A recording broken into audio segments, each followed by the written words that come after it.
Hello, I'm Ivan Navi and I am hot. It's winter here, and I had a plan with this getup, but honestly, it's really crazy warm with it on. I'm indoors. I don't even have the heater on right now because I didn't want it to make noise during this video, but yeah, it's pretty warm. Alright, today I wanted to talk about something I was talking about it with some friends. Which crate is better, Loot Crate or Akibento? For the last couple of months, I've gotten Akibento pretty regularly. Probably like the last 3 months, four if you want to count the grab bag I got at in October at LA Comic Con. And just compare. They just wanted to know, hey, which one do you think is better? Which one's worth more of the money? And you know what? I was gonna go. This last month had topics that were rather similar: origins and heroes. Obviously, both dealing with superheroes and yeah, right. So I was gonna try to compare box and box. I originally planned to do it at the same time, but then I didn't realize the box didn't come, and so I just go ahead with this one. And I found myself found it very difficult to say anything against it. They are pretty much the same service. Now you can say, hey, Akibento focuses more on anime, and Loot Crate focuses on more general fandoms. But then you can also argue that Loot Crate does have a just anime feature, Loot Anime. So I was thinking these through, and I'm just gonna talk this thing out here with you guys. Um, like I said, there's not that much of a difference when it comes down to it. You get items. Both of the companies promise a T-shirt. They're both about the same quality. They're usually the same material, different images, obviously, but yeah, they're pretty much the same. The only differences I'm gonna say is as Akibento has more humorous. They're more chibi figures, and I'm gonna get into that more later. But yeah, let's just move on. Mm, Also, I want to say that Loot Crate is I've heard that they're gonna be branching out more with the clothing wise. If you're a subscriber on Loot Crate, you probably got an email about a survey. They do this once a year just to see, hey, how are we doing? What can we do better? And one of the questions was if you want to get a shirt every month or you wanted to switch up or whatever. Which I said I was pretty fine switching it up. A couple of months ago for the Blade in Loot Anime, instead of getting a shirt, I got a pair of lounge pants. I don't wear those lounge pants, but I like the idea behind it. It's a nice idea. It's maybe a cap, maybe instead of a short, some pants. The bleach ones were just a little gaudy for my taste. But that's not to say they can't give out already other clothes. The Pikachu hat was in my first Loot Crate. It was in Summons. I don't think I got a shirt in that one. I think they started the shirts the one right after it. But it's not to say they can't put other hats. For Versus, I got a shirt plus another cap with Daredevil and Punisher. The first Loot Anime, I got this scarf. In the grab bag, I did get a shirt from Akibento plus this neat little tie. And yeah, sometimes you can get extra things. So once it comes down to clothing, it can be a little random. Again, that's the nature of this whole thing. It's kind of a grab, mystery grab. So there's nothing much I can say against either one of these for the shirts. They're both about the same quality. And sometimes you're going to get a different little clothing item. And that's, again, dependent on the nature. Loot Crate usually gives you a free manga in the Loot Anime. And it doesn't say anything about giving a free manga or anything when you get Akibento.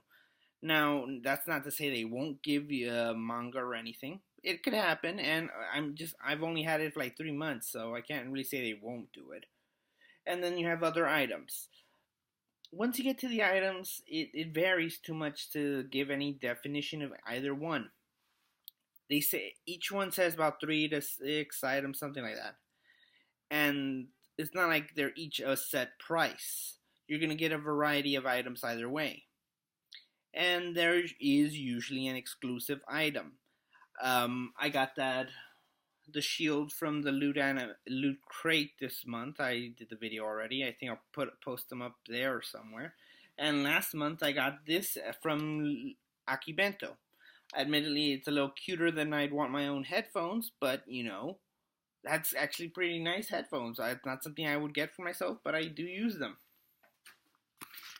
And just looking through these things, you're going to get a lot of items. Most of these stuff you could probably buy in stores or online, but then you're going to get random items like these Akibento exclusive what are these called? Eye mask. I'm actually using this. That's the thing. I got it and I might as well try it out. I've actually been sleeping better with these. I think it's keeping the light away from my eyes and I can get more sleep. So it's like a unique Akibento exclusive. And then there are things like the light I got from Loot Crate like 2 months ago. Admittedly, it doesn't help that I'm not a fan of that series, but it is a nice item. But it's not as unique. It's like you'd think you'd see it in a store, but this one's obviously somebody, hey, this is for fans.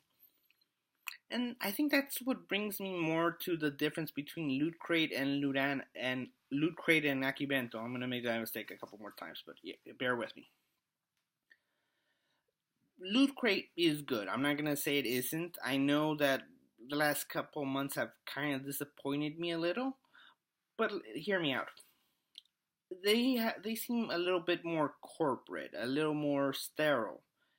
Not to say they're like mindless and they're not fans. I'm just saying it's a good deal of marketing behind it. They obviously go through companies, talk these things out. Like the LED light, that obviously is not something you could just make. They have to talk to the company and get permission to make it, and obviously share the profits. And that's good. I mean, they send surveys. They're probably having lots of people look over it and think everything through. They make videos on their YouTube channel. They have a strong internet presence on social media. That's all good. While Akibento feels a little more, I want to say, fan driven. Like everyone behind the scenes is a fan of anime. Let me give you an example. You see, this is from the last month.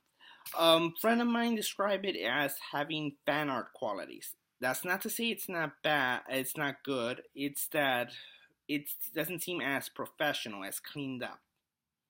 And again, I'm not saying that's a bad thing. Look at the stuff behind my wall. I'm clearly a fan of fan art.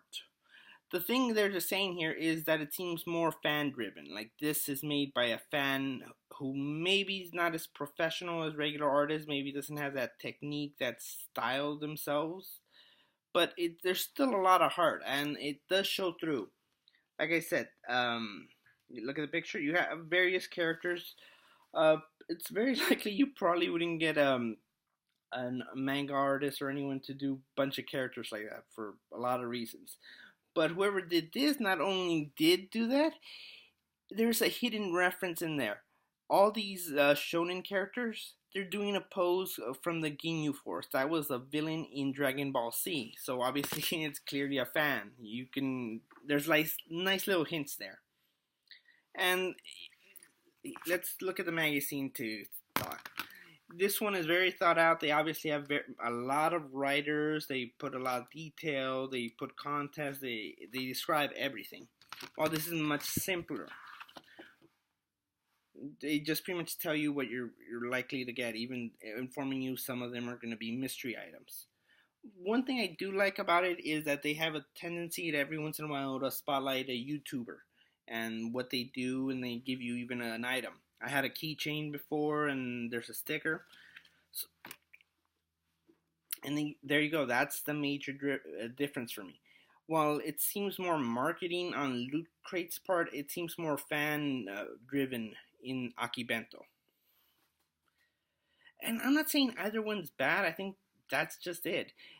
It feels like Akibento's been more directed to fans because it feels like more fans are doing it. And while I'm sure there's a lot of fans and geeks and stuff running Loot Crate, it feels like there's a strong marketing influence there. They're going through whatever's popular. That's why often you get items that are popular for that season. When the Deadpool movie came out, they obviously had Deadpool items. I think next month for Loot Crate, it's going to be Build, and that month they're going to include a Power Ranger item, probably connecting to the Power Rangers movie. So, I really can't say one is better than the other. You're probably going to get a few more items, like toys and stuff, in Loot Crate. But there is something nice about the Akibento's fan-driven items. Some of these items are things you wouldn't think of getting, but are nice. I got that little Pikachu squishy ball. I got the eye things, and they gave me these stickers.